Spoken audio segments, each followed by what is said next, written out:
semuanya, selamat datang di kelompok 5.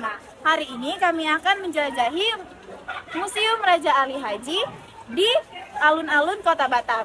Sebelum itu, izinkan kami memperkenalkan diri. Nama saya Esther Krisna Sutagal. Nama saya Muhammad Faryal Alfikri. Nama saya Siti Raifa Atali. Nama saya Galvin Gundalin. Nama saya Elizabeth Francisca. Tunggu terus keseruan dari kami dan jangan tanpa berlama-lama, mari kita mulai. Halo semuanya. Nah, sekarang kami udah ada di Museum Raja Ali Haji. Museum Raja Ali Haji ini terletak di alun-alun Kampung Putri, Kota Batam. Teman-teman bisa lihat pemandangannya dari sini.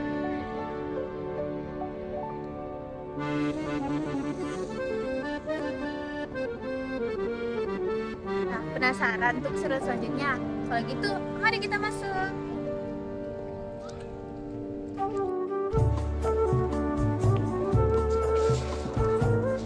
Nah, jadi kita sudah berada di Museum Raja Ali Haji. Dalam museum ini, apa aja sih yang ada di sini, Tah? Banyak banget loh yang ada di sini. Seperti yang teman-teman bisa lihat di sebelah kiri kami ada alat-alat musik dan juga ada keris-keris peninggalan dan juga ada juga tanjak-tanjak yang digunakan di kepala bagi para pemuda Melayu. Dan juga masih banyak lagi peninggalan-peninggalan dari Kota Batam. Museum Raja Ali Haji di Batam cocok loh buat yang suka sejarah dan budaya lokal. Dibuka pada tahun 2010, museum ini menampilkan barang-barang kuno. Selain jadi tempat rekreasi, museum ini menjadi pusat edukasi penting yang ada dalam kegiatan dan lokakarya pembuatan pemahaman budaya lokal.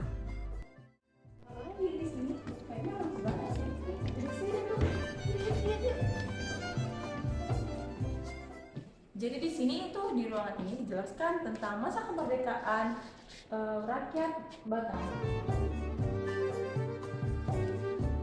Teman-teman bisa lihat banyak banget narasi-narasi yang bisa kalian baca.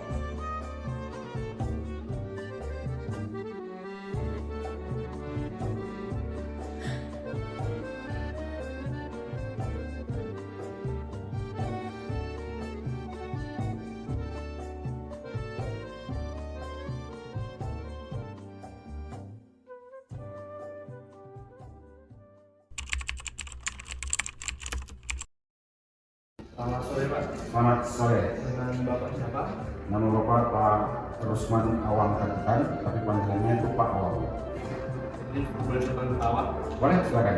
Jadi Pak Awang di sini bertugas sebagai apa? Bapak di sini sebagai gimana ya, staff juga ya, guiding juga ya di sini. Ya, setelah kita berputar ya, Pak. Siap. Sebelum perkenalkan saya Galvin Gundalin dari sekolah SMA 3 Batam. Tiga ya. Oke. Nah, pertama Pak, apa yang membuat museum ini unik atau berbeda dari museum lainnya?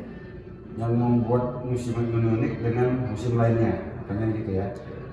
Kebetulan museum yang ada di Batam ini cuma satu, jadi kita nggak bisa bandingkan dengan yang lain. Tapi kita bisa bandingkan dengan yang ada di Tanjung Pinang, dengan yang ada di Lingga juga.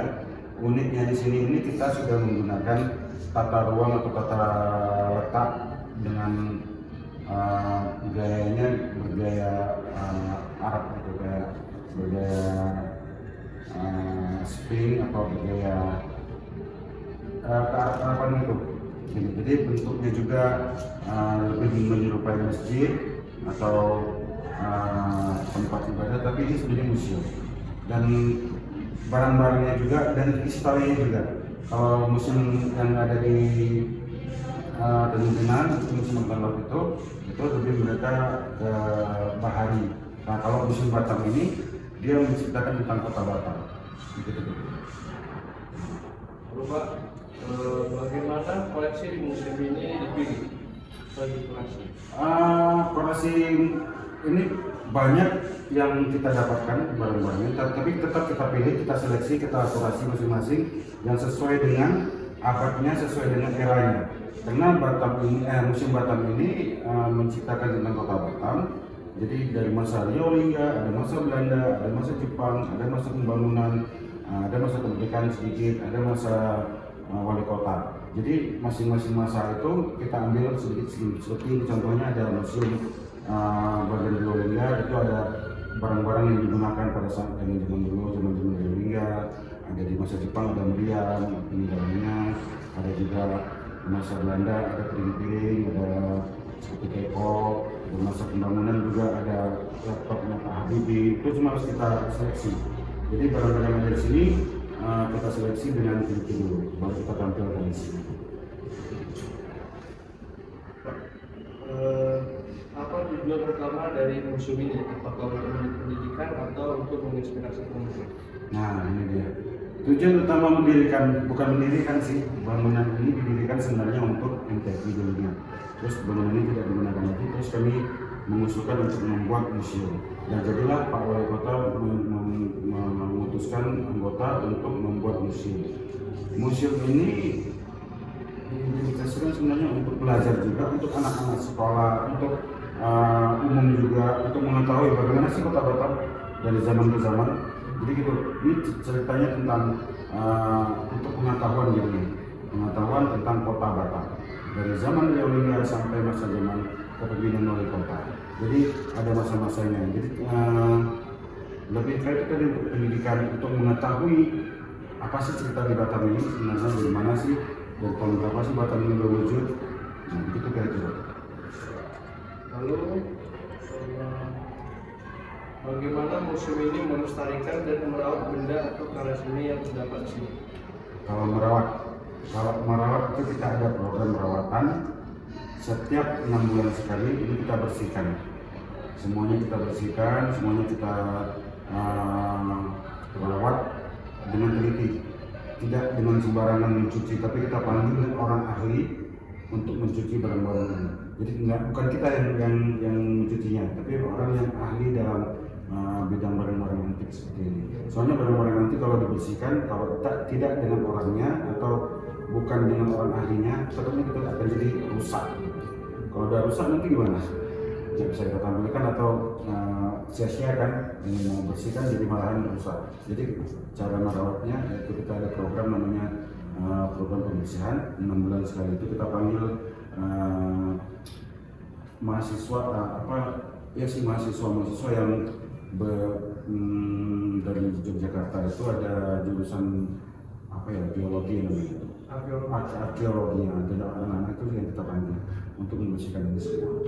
Jadi perawatannya itu berkala, 6 bulan sekali bisa atau 8 bulan sekali begitu.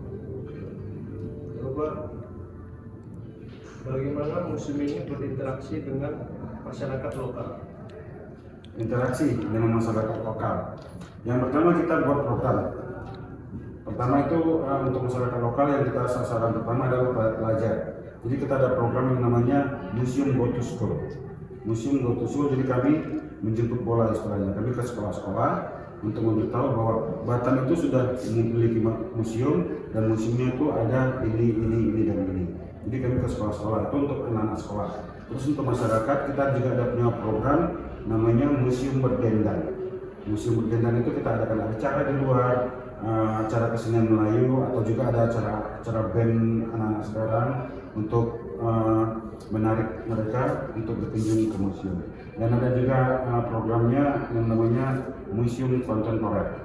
Museum Kontemporer itu kita kumpulkan masyarakat tertentu, misalnya ada dari berbagai macam, di Batam ini kan ada berbagai macam suku nih. Nah itu mereka ada namanya persatuan. Nah dari situ kita minta dari mereka untuk menampilkan pakaian adat mereka di sini. Jadi itu terjadinya itu setahun sekali kalau untuk museum ini ya, museum kontemporer tadi. Tapi kalau yang Go to School sebulan sekali, kalau yang museum berdendang sebulan sekali. Tapi kalau yang kontemporer kita bikin setahun sekali. Itu kita panggil bukan LSM, persatuan yang tadi ini, paguyuban. Ada Aceh, ada Jawa, ada Sumatera, Batak, dan lain-lain. Kita panggil untuk mereka datang ke museum menggunakan pakaian adat masing-masing. Itu program-program kita untuk menarik perhatian mereka, untuk memperkenalkan pada masyarakat lokal. Jadi di Batam ini ada museum, dan museum ini bisa dikunjungi secara umum dan tidak dipungut biaya. Kalau museum kontemporer itu tahun ini apa kita lakukan? Sudah kita laksanakan kemarin. Museum kontemporer sudah kita laksanakan di bulan Oktober. Sudah lewat sebelum ulang tahun museum. Ulang tahun museum itu di 10 Oktober. Kita ngadakan itu seminggu sebelumnya. Itu per tahun. Ada ini nggak Pak? Kayak akun media sosial museum ini, jadi bisa tahu infonya. Akun media sosialnya kita ada IG. IG-nya museum_rah. Rah itu Raja Ali Haji. Museum Batam_rah. Bisa dicari untuk di situ. Itu aja Pak. Oke, itu aja. Nah, yang lain lagi. Oke. Oh ya Pak, sebelumnya ini apa Pak namanya? Ini yang mau perkenalkan sedikit. Ini namanya cogan. Cogan bukan cowok ganteng. Cogan atau regalia. Ini aslinya itu terletak di. Ini kan replikanya nih. Ini buatan baru nih. Dia nggak besar seperti ini, dia kecil. Yang aslinya itu terletak di Museum Nasional Jakarta. Sebelum di Museum Nasional Jakarta itu dibawa oleh orang Belanda, dibawa ke Museum Belanda. Setelah Indonesia merdeka, Bapak Presiden yang pertama, Bapak Soekarno, ke Belanda untuk mengambil lagi ini dibawa ke Jakarta. Ini yang aslinya ini terbuat dari emas. Ininya emas, ininya perak, sama ini perak juga, ini perak, ini emas. Yang atas sekali itu ada batu permata yang ditutup dengan mahkota begitu. Ini fungsi utamanya adalah untuk mengganti raja berikutnya, harus ada ini. Kalau nggak ada ini, raja itu dianggap palsu atau tidak sah. Begitu. Ini tulisan apa? Ini tulisan Arab yang berbahasa Melayu. Jadi Arab Melayu. Pernah belajar Arab Melayu? Nah, ini ada Bismillahirrahmanirrahim dari Bahwa. Jadi tulisannya bahwa inilah raja dari Bukit Siguntang dan bla bla bla bla bla. Kalau mau tahu nanti kalian bisa baca sendiri. Sini ada scannya. Ada lagi pertanyaan lagi? Saja Pak. Oke. Museum ini juga Bapak tegas tambah sedikit. Museum ini juga kita menggunakan barcode. Ada barcode seperti ini. Nah, barcode ini bisa di-scan. Barcode ini bisa di-scan. Hasil dari scan ini akan dapat informasi tentang koleksi-koleksi yang ada. Begitu. Jadi kita sudah menggunakan teknologi juga di sini. Teknologi media sosial. Kita tidak manual lagi, tidak tulis ini namanya ini, tapi kita scan semuanya dapat. Begitu. Oke, terima kasih kembali. Terima kasih kembali kalian sudah mau datang ke museum dan mau belajar bersama kami di sini. Terima kasih kembali.